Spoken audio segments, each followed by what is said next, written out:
not as much concerned about your day as about your week. How was it considering you came in here about as hot as you could be? Um, yeah, it's a bit of a bummer to sort of, you know, finish the week off without being in any sort of contention. Um, it's tricky. The way the course is set up, I think unless you're playing really, really solid, like Rory is, for example, really not doing anything too flashy. I think if you're driving it really well, which he's doing, and you're lagging it, those two factors are probably going to be in there for the top guys. You know what I mean? I just kind of lost. I lost some speed there. I lost some pace on the field yesterday for sure, and the day before. Just wasn't able to keep up. There's no wind, and I think I was on the better side of the draw too. I don't know if there was a big draw difference, but I felt like all the guys that were on my side were up on the top of the leaderboard. So it was unfortunate I didn't take much of an advantage of that. I know you hadn't been here before, at least not to play. Mm-hmm. So now you've seen it, and I'm sure you heard all this stuff about how it's probably going to get rolled over because it's too easy and the modern professional and the modern equipment. Mm-hmm. What is your assessment of St. Andrews now? You know, I think we definitely are, hitting it too far for the course. Probably, if I had to guess, maybe it's just too firm. I'm not really sure, to be completely honest. I think the way they made it difficult was a little tricky in my mind. Some of those pins they tucked.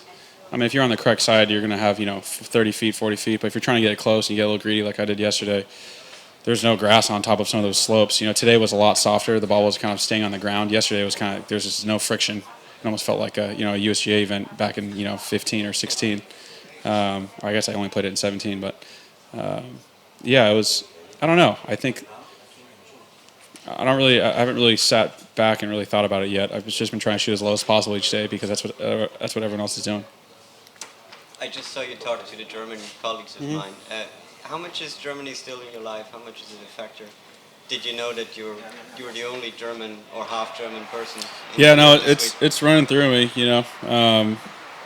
As I get older, I guess I'm becoming more of a stickler. I was raised by a German. Yeah. I don't think he raised me in a very French fashion. I say in some parts he did, growing up with food and things like that. But for the most part, I was raised very German. So, I don't speak the language, and I appreciate the culture and the discipline that comes along with it, and the structure that the Germans have. But besides that, yeah, I don't wake up feeling German. Yeah. But is it a place that you would go back to at some point? Mm-hmm. At some point. Mm-hmm. Yeah, absolutely. I enjoy eating the food there.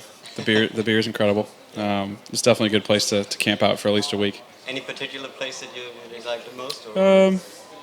I think every region's got its sort of specialty, especially with beer. But I thought Stuttgart was kind of a mixture. Felt a little bit more like nature-ish there versus when I was in Munich, it was a little bit felt more of a city, I guess.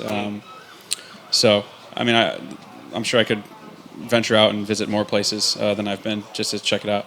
Cool, would be good. So what do you think now? Obviously, your run is done, but Mm-hmm. you've been playing really well. Even this week, you played well. Yeah, just rest up. I was a little bit tired this week, to be completely honest. I tried my best. Just kind of probably not going to golf for about 5 or 6 days at least. Go home, camp out with my dogs, and just hang out. I'm not really going to do much. Just get recharged, get excited about playing again. Memphis, and East Lake, and then the swing in between there, the BMW.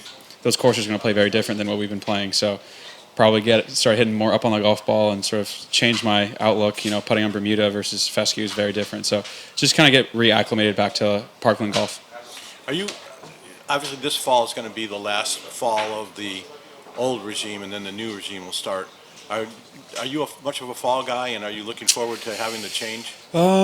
It's interesting. I'm definitely a fan of the change. I feel like I've been, someone that's been more of a, been dying for an off season versus creating one. I think I've always created one in the falls. So I think if they can create one for us, maybe I'll be more likely to play the events that are scheduled while we have that break in between. So, but I've always used the fall as more of a break time for me, just to shut it down.